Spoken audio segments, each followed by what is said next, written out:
क्या रे व्यापारी, दुनिया में आके क्या व्यापार किया तूने? कौन सा बिजनेस किया? बिजनेस करने वाला आदमी फायदा वो उठाता है जिसके सारे सामान ले जाने के आदान प्रदान, जिनमें सामान डाल के लेके जाते हैं, वो सही हों, मजबूत हों, ताकि अच्छी तरह से सामान ले जा सके, ला भी सके। लेकिन इंसान का तो क्या कहे, तो ऐसी हालत है जिस प्रकार से बूढ़े तो बैल हो, गाड़ी टूटी फूटी हो और उसमें सामान लेके चले। क्यों? ये काया मिट्टी की बनी है, 5 तत्व की बनी है, इसमें कोई दम नहीं है। ये तो उस मिट्टी के बर्तन की तरह से है, बूंद लगे तो ये गड़ के और पिघल जाएगा। ये तो इतनी हल्की है कि तेज हवा आ जा या इधर उधर से तो टूटने में फूटने में कोई देर नहीं लगती। तो इसलिए गाड़ी बहुत टूटी फूटी है, बहुत कमज़ोर है, नाजुक है, निर्बल है, भरोसा नहीं इसका। इसीलिए बार बार शिकायत करते हो ना, कभी रोग की, कभी बीमारी की, कभी परेशानी की, हर प्रकार की किसी भी चीज़ की शरीर में कमज़ोरी कमी हो जाती है। और बार बार ऐसा होता है तो उसका मतलब है तुम्हारी ये गाड़ी कमज़ोर है और बैल बूढ़े हैं। हमारे विचार और ख्यालात इतने अच्छे नहीं हैं। और फिर सामान कितना भर लिया इसमें हमने। व्यापार किस चीज़ का करा हमने? जो करना चाहिए था वो नहीं किया। राम नाम का व्यापार करते तो हमें फ़ायदा होता, लेकिन हमने तो दुनियादारी का सामान भर दिया। जो संत लोग थे उन्होंने तो अच्छा किया, उन्होंने तो इसमें हीरे जवाहरात भरे। हीरे जवाहरात कौन है? प्रभु का नाम की कमाई। किसी ने भर लिए इसमें बहुत कीमती चीज़ें, किसी ने क्या कर लिया, काला नमक भर लिया, उसकी कोई कीमत थोड़ी मिल रही।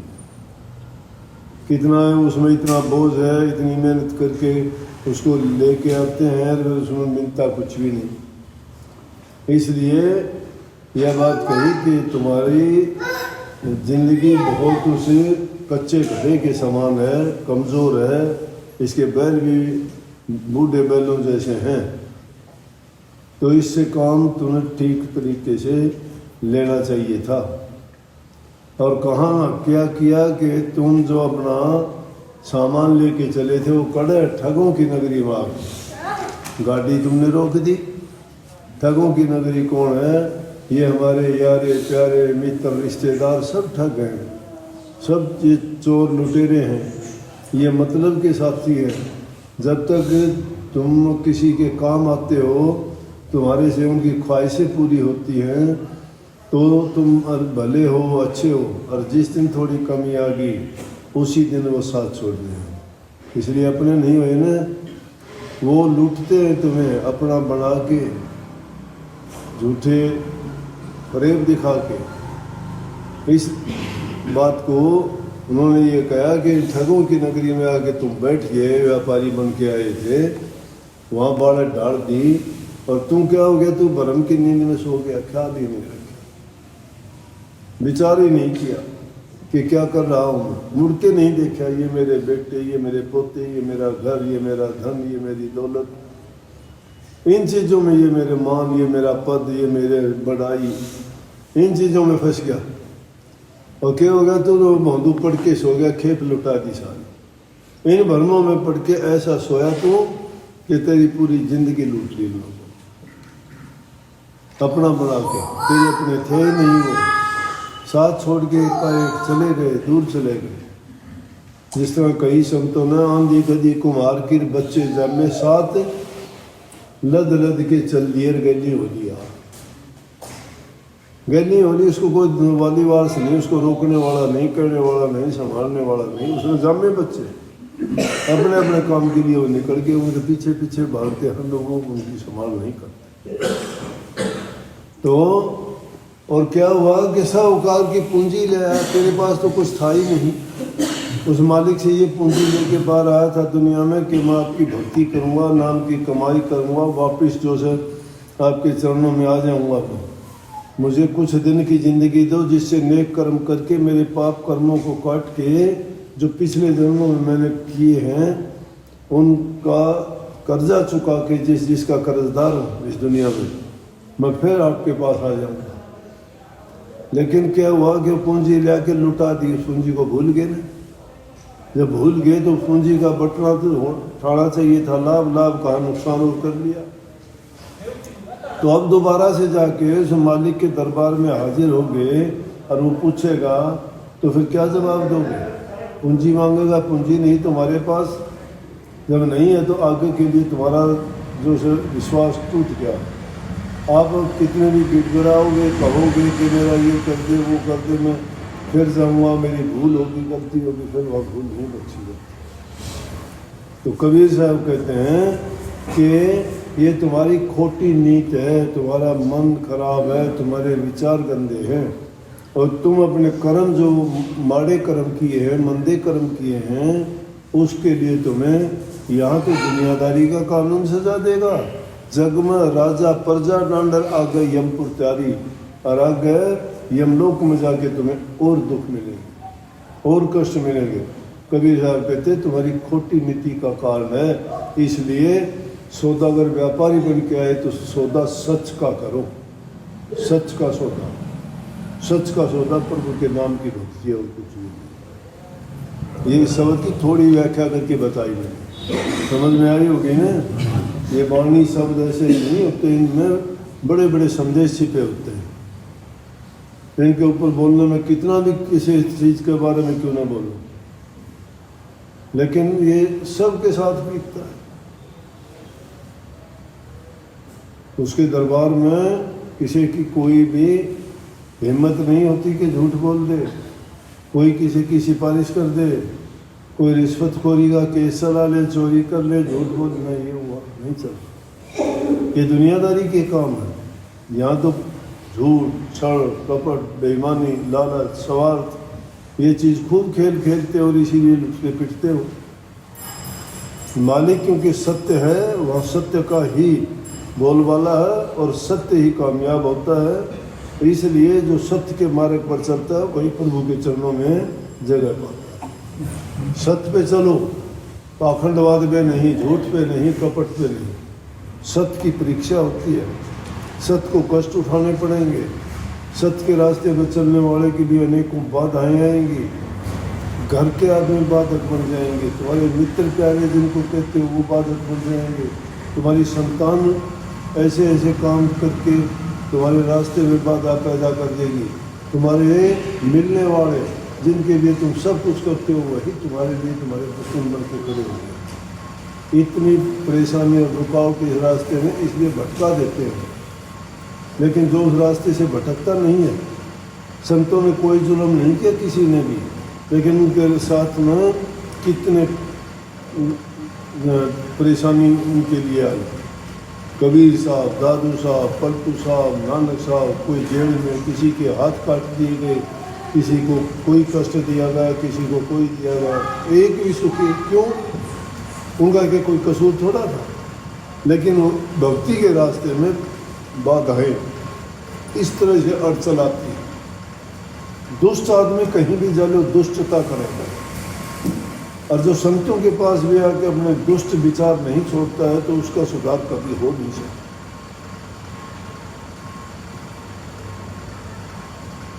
दुष्ट ये काल के बनाए हुए हैं, रचे हुए हैं। स्वामी जी महाराज ने कही है कि काल हमने समझबूझ के रचा है। सूरज शब्द का संवाद जो है उसमें व्याख्या भी करी मैंने। सूरज पूछती है कि आपका क्या भरोसा है? पूछने कि मैं कौन हूँ, क्या हूँ। जब कही कि सुनो सूरज, तुम अपना भेद, तुम हमें थी सदा भेद, कि तुम मेरे अंदर सदा से अभेद थी, तेरे मेरे में अंतर नहीं था। जैसे बूंद बूंद करके सागर का पानी एक दिखाई देता है, अलग कर दे तो अलग अलग अनेकों बूंदें, अनेकों बूंदों का समूह सागर कहलाता है। इसीलिए वो परमात्मा के चरणों में वो बूंद रूप में रूप थी, अभेद थी। लेकिन ये जो है उन्होंने बख्श दी काल को। वो क्यों उनको पूछने लगी कि आपने उसको क्यों सौंपा? बोले काल करी मम भक्ति बारी, और दया होए हम सौंप दी उसको, काल को, कि काल ने मेरी भक्ति बहुत ज़्यादा करी थी, इसलिए मैं दया के बस होके ने उसको सौंप दी, तो तुम्हें सौंप दिया। तो बोली करनी करके हम दोबारा आपके पास आ जाओ, आपका कौन भरोसा, आप फिर सौंप देंगे? बोले एक बार ये मौज ज़रूर, अब नहीं होगी डाली दूर, कि हमने तो ये मौज एक बार करनी थी, अब दूर करती ये बात, अब दोबारा से ये मौज नहीं होगी। तो इसलिए ये रूह उस सत्य देश की वासी थी, और इस काल देश में आके जो काल के कर्म थे, काल ना कल मार दी, उसके जो बनाए कानून थे, उन कानून रास्तों पर उन कामों में फंस के काल ने क्यों रचा? काल ने कही थी, जब काल का संवाद हुआ मालिक से, तो कही थी कि मैं 12 पंथ चलाऊंगा और बंदी छोड़ को आऊँगा, कि इतने पंथ चला दूंगा कि जीवन लिखन को नहीं दूँ। यही बात राजा परीक्षित जो पांडवों में आखिरी मतलब उनका पुत्र था, काल उसके टाइम में आया था। काल आके निकलने लग गया, भाई मैं जो है आ गया हूँ, और अब जो बोला कि तू आ गया, तू उत्पात करने वाला है, मेरे राज में नहीं आ सकता, तू बहुत धर्मात्मा राजा था। राजा परीक्षित बोला तू मेरे राज में नहीं आ सकता, मैं नहीं रहने दूंगा तुझे यहाँ। बोला ये तो विधिना का विधान है, मैं आ चुका हूँ, रोक नहीं सकता तू मुझे। हाँ इतनी बात है, मुझे जगह बता दे मैं कहाँ रहूँ। जब राजा परीक्षित ने कही थी भाई तू सुन में रह, ऐसे लोगों में रह जहाँ कोई शराबी कबाबी अड़ंगेबाजी करने वाले लोग भले लोगों में नहीं है। जब सुन का नाम लिया तो सुन नाम सुनने का भी है। राजा परीक्षित से भूल हुई, काल ने सबसे पहले राजा परीक्षित की अकल मारी। राजा परीक्षित शिकार के लिए गया, उसके सोने का मुकुट में बैठा, सोने के मुकुट में बैठने का मतलब उसकी बुद्धि भ्रष्ट कर दी। प्यास लग गई, पानी का प्यासा था, ऋषि का एक आश्रम पड़े था, उसमें जाके ऋषि समाधि में लीन था। उसका चेला कहो बेटा भी कहते हैं, वो पानी लेने गया था नदी से। आश्रम में जब उसने समाधि में देखा तो कहने लगा, राजा ने प्यास लग रही थी, अरे महात्मा पानी पिला मुझे। राजा तो राजा हुसैन ताकत के बल पर अभिमान में चूर राजा है। ऋषि अपना ध्यान समाधि में मस्त था, उसको पता ही नहीं कौन क्या कहता है। जब वो उठा नहीं, कुछ भी नहीं बोला, तो उसने तीर में एक मरा हुआ सांप था, वो पकड़ के उसको मरा। राजा परीक्षित पीछे तो पानी लेके जब उसका वो चेला था वो आया कि देखा, बोला कि गुरु जी के गले में शराब किसने डाला? बोला राजा परीक्षित आया था, गुस्से में आके शराब दे दिया। मिला से 7वें दिन यो इस शराब जो से तक्षक नाग उसको डस लेगा राजा, उसके प्राणांत हो जाए। जब गुरु समाधि से उठा उसे पता चला, बोला लाला एक गलती कर दी तुमने इतना बुरा शराब दे दिया। राजा परीक्षित बुरा नहीं है, उसकी बस की बात को नहीं, उसका मुकुट में काल बैठते। राजा परीक्षित ने जाके अपना ताज उतार के धरा, उतारते उसको पता लग गया कि मैं बहुत बड़ी गलती कर रहा, भाग गया वो। लेकिन जब तक तो शराब दे चुका था।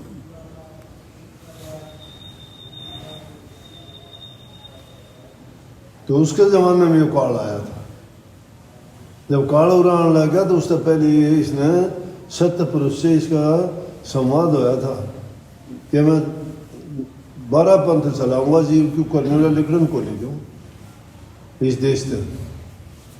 मेरा पूजा पाठ चला दूंगा, तीर्थ लगा दूंगा, व्रत लगा दूंगा, आडम्बर पाखंड लगा दूंगा, आरती प्रार्थना करवा दूंगा, और दूसरे घने खंडबाजी जितने भी हैं देवी देवता, ये पत्थर पूजा पानी पूजा ये लगा दूंगा। 12 पंथ चला दूंगा, बंदी छोड़ को आऊँगा।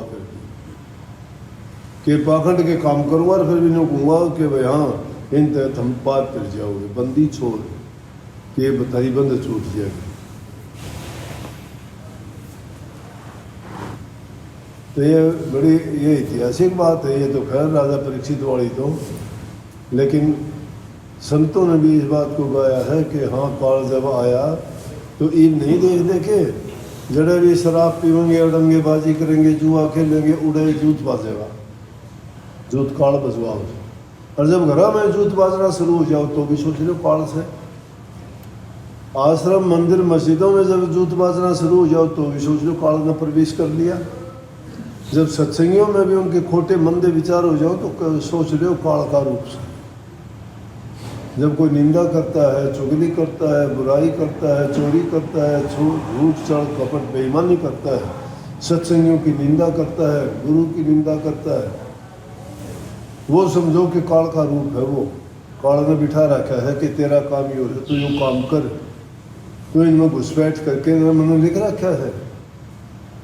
काल कसाई बड़ा अन्यायी अपनी पेश चलाता है, अपनी पेश चलाता है, सत्संगियों में घुसपैठ करे, अद्भुत नाच नचाता है, सतगुरु से बेमुख करवा के करनी से गिरवाता है। दास का कोई बिरला बचे जो सतगुरु चरण शीश नवा। मैंने ऐसी नहीं, मैंने बहुत सॉलिड और ठोस बात कर रखी है। तो इसलिए जो ऐसी संगत में इन विचारों का आदमी हो तो उसको देख लेना चाहिए कि हाँ ये दुष्ट आदमी है, तो काल आ गया है, काल से हो तो उससे बच जाना चाहिए। नहीं तो थारे विचार भी गंदे कर देगा, बर्बाद कर देगा। क्यों काल अपना काम करेगा। सारी झूठी बात, सारी कपट की बात, सारी चोरी की बात, ऐसी ऐसी बात भर देगा, थारा दिमाग खराब कर देगा। इसलिए उसको काल कहा जाए। घरा में दो भाइयों का जूत बजवा देगा, एक माँ के एक पिता की संतान, एक चूल्हे की रोटी खा, बिसारा रोले काल बढ़ गया।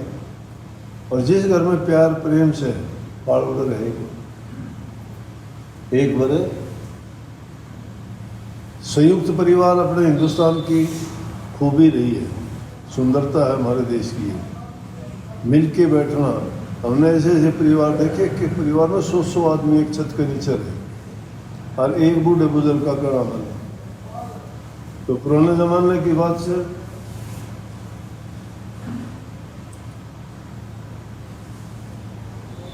बहू थी, खिचड़ी रंधनी छोड़ के आ रहे में और पानी लेने चली गई। तो जड़े मेड़ हो जाए वो तो सारे संभाल ले हैं, जड़े मेड़ नहीं होते तो जाना अच्छा कि उनकी बुरा काम होगा किसे नाम ला कर। छोटी बहू आई जानवा तो पानी लान गई थी, खिचड़ी चढ़ा गई, कदे नून नहीं घेर की, एक मुट्ठी घेर के खिचड़ी नून घेर दी। दूसरी आई, उसने भी सोचा कि कई देर हो रही है खिचड़ी रंग निकालो वाला क्या, कदे नून भूल गई हुई तो नून तो थोड़ा लेट गिरा करे है। वह भी आई, एक मुट्ठी उसने घेर दी। और बहू इन उन चली गई, सासू ने सोची बहू सारी उल्टी सीधी गई है, खिचड़ी धंधा वही से। उसने भी नमक लिया के एक मुट्ठी घेर दी, कड़वी बना दी। सांझ का टाइम होया तो यह थी कि सबसे पहले अपना बूढ़े बुजुर्ग में दिया करते खाना। तो बूढ़ा दादा था, खाने का टाइम हुआ यो, थाली में उसे खिचड़ी घाट के सिड़ा के नर दे दी कि दादा खिचड़ी खा ले। खिचड़ी मुंह में ली तो जहर बन और तेरी बोले पर खिचड़ी खा गया, चुप हो बोल। खिचड़ी खा ली और ना गाड़ी शाना देखी कि दादा ने खिचड़ी खा ली, वो कोई बोला तू क्यों बोल रहा। तीसरे ने बोली, चौथे ने, बहुआ ने, आखिर में जब उसकी सासों ने खाई दी, कोई को नहीं बोला, अभी सारिया ने खा ली, कोई नहीं बोला तू क्यों बुरा बना।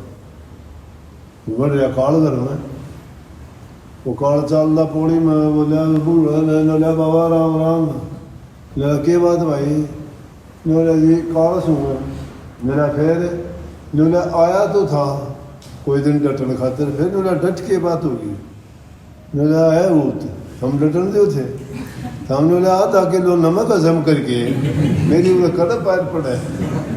तो इसलिए प्यार की पूजा है, जहाँ प्यार होता है, जहाँ एक दूसरे की बात को जो है नकारा नहीं जाता, खोटी मंदी हो बर्दाश्त करते हैं और सही सच्चाई तक जब पहुँचे हैं, जब पता लग गया। तो जब एक का घर में कया उन्हें काल की पेश वाले को नूला राम राम नूला जाता और घर भाज्या नूला नूला मैंने डर गया कि मैं डट गया तो मन और खा जाओगे नून नहीं खा गया था।